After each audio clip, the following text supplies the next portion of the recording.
Hey guys, so this video is about sleep, and sleep is so underrated, and science now is proving and showing how important sleep is for us. And this isn't just like broken sleep. This is a nice deep sleep, staying in through 7 hours a night. I know a lot of you say, oh, I can get by on 4 hours sleep a night. Well, guess what?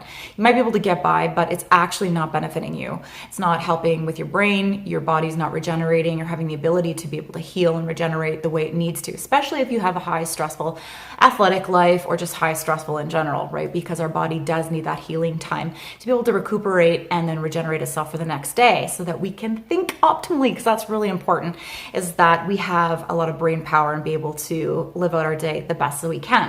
So what are some tips that you need to be able to sleep your best? Well, number one thing I've always been a huge advocate for is not eating too close to bed, because most people, what they do at night, they'll have potatoes, pasta, different high carb meals or desserts after supper, and they'll have the high insulin spike, and then your body dips down and then goes back up and then dips back down. And what happens when you have several insulin spikes throughout the night is that your body isn't staying in the deep REM sleep. You keep coming out of it. And so the best thing to do is cut off dinner, your last meal of the night, cut it off at 7 p.m. if at all possible. And if you're like, oh, there's no way I can cut it off at 7, then make it your max 8 p.m.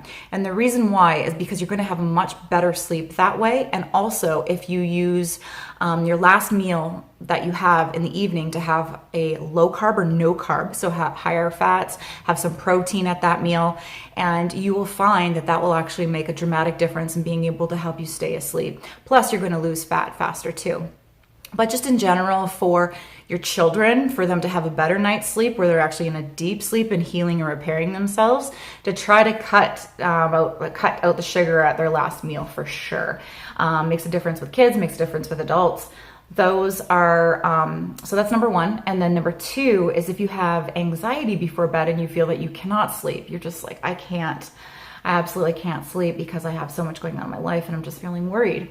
And so there's a couple of different supplements that I take that are all natural that absolutely make the biggest difference for me. So one thing you can do, which is amino acid, which is L-theanine, and that just helps to calm the mind. And after, 10, 15 minutes, I notice it has more calm, so the chatter kind of quiets. And I take that with magnesium. Magnesium, as you guys know with all my videos, it's the number one supplement that I recommend to absolutely everybody, because what it does is it helps to relax the muscles. So you relax, and then you have the L-theanine to kind of just relax the brain, those chattery thoughts, but it doesn't, in general, throughout the day, if you do have anxiety, take L-theanine. It's amazing because it'll help curb the anxiety really, really fast, but it won't calm the body in the sense of making you feel tired and sluggish or groggy. So I take that at night, and then if I don't want to take L-theanine, I take GABA. And so GABA is a neurotransmitter, again, absolutely amazing. And so some people, they prefer the GABA as opposed to the L-theanine. It just depends on each person. And again, that quiets the mind and just helps you have a really good sleep.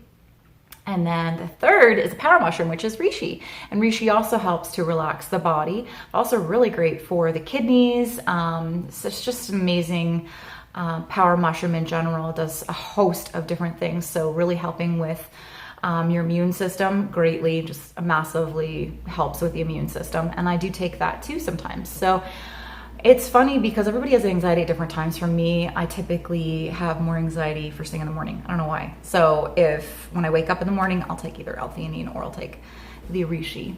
Okay, part 2 in sleep. What are some other things that you can do to make sure that you get a good enough sleep? So the next thing is going to be something that you are going to resist from me. And this is the EMF rays from your television, your phone, your iPad, tablet, whatever, that's creating you not to be able to go into a deep REM sleep either. It affects the brain waves. So I'm going to ask, if you are having a lot of hard time sleeping, to put your electronics away 2 hours before you go to bed. You're like, no. Okay, 1 hour before you go to bed. If you cannot do 2 hours, then 1 hour before you go to bed. What do we do, you guys? Like years ago, there was a million things. We were outside walking, we were with friends, we were reading books, not on Kindle. We were actually just reading books. We were writing things down, doing other things, baking, cooking. There's a million other things. And I know that in this day and age, this is what we do before we go to bed. We check out Facebook, we check out our social media.